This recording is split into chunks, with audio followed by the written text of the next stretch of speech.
Good morning, everyone. Students, today we will do polynomial part 3. Polynomial पे based तीसरा lecture हम करेंगे और इसमें हम देखेंगे फर्स्ट दो लेक्चर्स में आपने देखा कि पॉलिनोमियल को कैसे फैक्टराइजेशन मेथड से सॉल्व किया जाता है, ठीक है, और उस पर बेस्ड बहुत सारे क्वेश्चंस किए। आज के लेक्चर में हमें ये देखना है कि अगर कोई पॉलिनोमियल है, उसके रूट्स आपको पता हैं, रूट्स के सम पता है और प्रोडक्ट उसका पता है, तो उससे वो क्वाड्रेटिक पॉलिनोमियल कैसे आप फाइंड आउट कर सकते हैं, ठीक है। तो फॉर दिस स्टूडेंट्स हम वंस अगेन क्वाड्रेटिक पॉलिनोमियल को देखते हैं, कंसीडर करते हैं जरा। Standard form is ax² plus bx plus c is equal to nothing, this is quadratic polynomial. Is equal to लिखना जरूरी नहीं है, जब हम उसके जीरो की बात करेंगे तो this is the standard form of quadratic polynomial.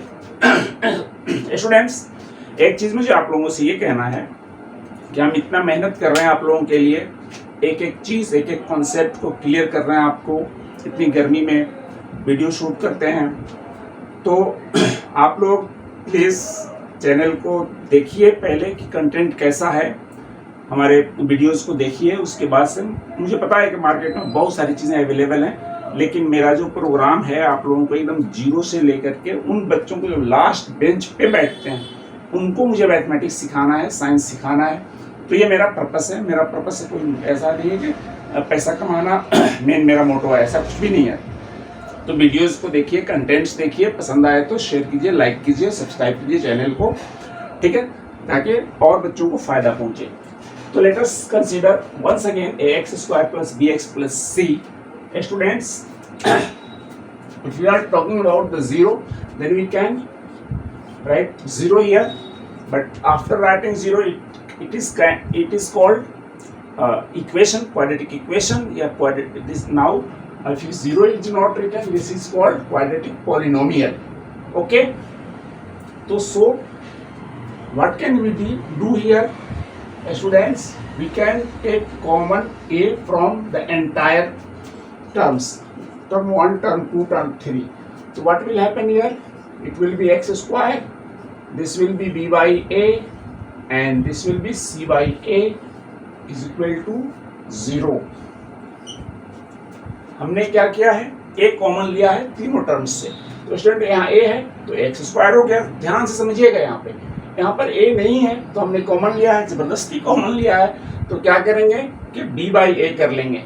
हमने b बाई a से a से डिवाइड कर दिया उस टर्म को। यहाँ भी a नहीं है तो यहाँ a टर्म a से वो डिवाइड होगा। सॉरी, गला में थोड़ा प्रॉब्लम है ठंडा पानी पीने की वजह से स्टूडेंट्स, तो आवाज़ क्लियर नहीं हो रही है। तो इस तरह का आएगा, राइट।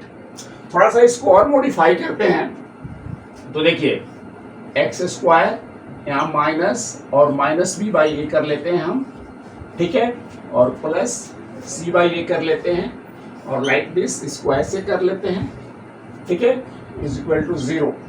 अब जरा देखिए, आपको इससे पहले वाले लेक्चर में हमने बताया था कि sum of the roots is equal to alpha plus beta, that is called minus b by a। मतलब sum of the root is minus b by a and product of root that is called alpha beta is equal to c by a। ये आपको पता है, तो वो काम जरा यहाँ करके देखिए स्टूडेंट्स। यहाँ क्या होगा, this is just sum of the roots and this is product of the roots. तो आप यहाँ लिख सकते हो क्या कि x² माइनस, और यहाँ x तो है तो x तो यहाँ रहेगा ही रहेगा, हमने मिस कर दिया है, x यहाँ रहेगा, लगा रहेगा, तो minus b by a students, ये हो गया आपका alpha plus beta into x, और c by a is equal to alpha beta, okay, like this, and a जो बाहर है तो बाहर रहेगा, लाइक दिस, ठीक है। अब अगर हम चाहें तो a को इधर डिवाइड करके इसको 0 कर सकते हैं, तो हमारे पास क्या मिलेगा, x² minus sx plus p is equal to 0, या ये जो हुआ, ये जो चीज आपको सामने दिख रहा है ये है क्वाड्रेटिक पॉलिनोमियल का फॉर्म उसके सम और प्रोडक्ट के रूप में, सम और प्रोडक्ट दिया हुआ हो तो क्वाड्रेटिक पॉलिनोमियल ऐसे निकाला जा सकता है।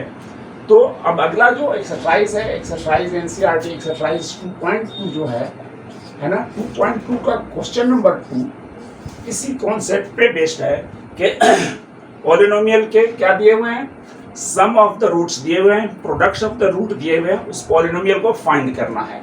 फॉर एग्जांपल मैं आपको एक एग्जांपल, सिंपल सा एग्जांपल लेके बता रहा हूं कि if the sum of the roots alpha plus beta are 5 and product of the root alpha beta is 6, then find the, क्या करिए, find the polynomial, polynomial, कौन सा polynomial? We are talking about quadratic polynomial।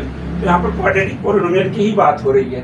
तो देखिए आपके पास alpha plus beta दिया हुआ है, अल्फा बीटा दिया हुआ है, सम ऑफ द रूट्स दिया हुआ है, प्रोडक्ट ऑफ द रूट दिया हुआ है। इस फॉर्मूले में डायरेक्ट आप पुट करेंगे, ठीक है। इस फॉर्मूले में पुट करेंगे तो क्या मिलेगा आपको, x square minus sum of the roots को एस मतलब सम, तो इसको एस भी लिख सकते हैं। तो यहाँ पर 5 है तो लिखेंगे 5x प्लस, और product of the roots alpha beta 6 है तो 6 इज इक्वल टू 0, लिखे ना लिखे, ये आपका वो पोलिनोमियल हो गया जिसकी sum of the roots and product of the roots are given here 5 and 6। तो ये this is a simple example कि अगर आपको किसी क्वाड्रेटिक पोलिनोमियल के sum of the roots and product of the roots दिए हुए हों तो वो क्वाड्रेटिक पोलिनोमियल आप फाइंड कर सकते हो, ठीक है स्टूडेंट्स। तो इसी कॉन्सेप्ट पे चलिए एक क्वेश्चन हम और लेते हैं। हमारे पास एक क्वेश्चन है कि sum of the roots is root 2 and product of the roots is equal to -3/2, then find the, ये if है, then find the quadratic polynomial। उस quadratic polynomial को फाइंड करना है जिसके sum of the roots this and product of the roots this दिए हुए हैं। तो सिंपल फॉर्मूला आप उठाइए, polynomial is equal to x square minus S x plus P, मतलब x square minus sum of the roots plus product of the root is equal to 0। यहाँ put करिए आप, तो x square minus S x S मतलब sum of the roots alpha plus beta root 2 हो गया यहाँ पे, root 2x and product of the root -3/2, ठीक है, इज इक्वल टू आप 0 कर सकते हैं यहाँ पे चूंकि रूट्स की बात हो रही है। अब आप क्या करेंगे, ये आप इसको ऐसे भी छोड़ सकते हैं या थोड़ा सा मॉडिफाई कर लेंगे, एलसीएम ले लेंगे। 2 नीचे दिख रहा है तो 2 एलसीएम हो जाएगा या कॉमन हो जाएगा, जो भी कहिए। तो यहाँ बचेगा 2x स्क्वायर माइनस ये 2 है, 2√2 होगा, x होगा और -3 होगा और y में 2। देखिए क्या किया है हमने, प्लस कर दिया है इसको, इसके नीचे 1 है, इसके नीचे 1 है। ये आप लोग 10th स्टैंडर्ड के बच्चे बहुत आसानी से समझ सकते हो। 2 एलसीएम हो गया तो यहाँ पर 2x आएगा, यहाँ पर 2x आएगा, यहाँ पर -3 आएगा इज इक्वल टू 0। अब ये इससे मल्टीप्लाई हो जाएगा तो हमारे पास क्या बचेगा answer, 2x square minus 2√2x -3 is equal to 0। ये क्वाड्रेटिक पॉलिनोमियल हो गया या क्वाड्रेटिक इक्वेशन हो गया आपका। तो अल्फा और बीटा दिया हुआ है sorry sum of the roots और प्रोडक्ट ऑफ द रूट्स दिए हुए हैं, तो हमने उस इक्वेशन को फाइंड कर लिया, ठीक है। मैंने आपको यहाँ पर यही दिखाया है कि उसी इक्वेशन को हम कैसे सम एंड प्रोडक्ट के फॉर्म में, इसी इक्वेशन को हम कैसे सम एंड प्रोडक्ट के फॉर्म में एक्सप्रेस कर सकते हैं, राइट। चलिए फिर हम नेक्स्ट क्वेश्चन लेते हैं। ये क्वेश्चन एनसीईआरटी का है। देखिए सम ऑफ द रूट्स इसमें है कितना,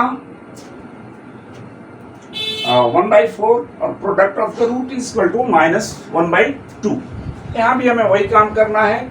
if the sum of the roots of the quadratic polynomial is 1/4 and product of the root is -1, then find the quadratic polynomial। फिर वही फॉर्मूला यहाँ पर हम रखेंगे, एक्स स्क्वायर देखिए माइनस एस एक्स, एक्स का मतलब अल्फा प्लस बीटा 1/4 है, 1/4x प्लस p के मतलब product of the root alpha beta that is given -1 is equal to 0। फिर यहाँ पे 4 एलसीएम लेंगे, देखिए आप आफ्टर टेकिंग 4 यहाँ होगा 4x स्क्वायर -4 नीचे है तो यहाँ पर सिर्फ x बचेगा और माइनस इसके नीचे 1 है तो यहाँ 4 आएगा, -4 इज इक्वल टू 0। ठीक है स्टूडेंट्स, तो इस तरह से आपका ये क्वाड्रेटिक पॉलिनोमियल या क्वाड्रेटिक इक्वेशन आपका निकल के आ गया। ठीक है, और क्वेश्चन लेते हैं।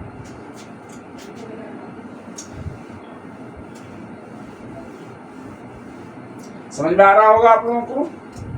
नेक्स्ट क्वेश्चन हम लेते हैं क्या कि सम ऑफ द रूट्स, आप क्वेश्चन यहाँ देखते जाइए।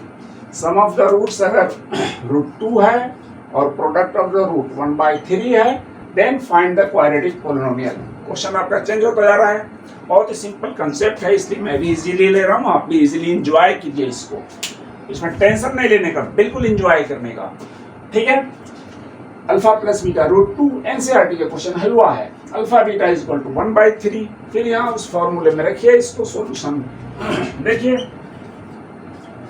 X square minus S x, x sum मतलब एस मतलब सम, अल्फा प्लस बीटा √2 आ गया यहाँ पे, उसके बाद एक्स आ गया प्लस पी का मतलब प्रोडक्ट ऑफ द रूट 1/3 आ गया। ठीक है, इज इक्वल टू 0।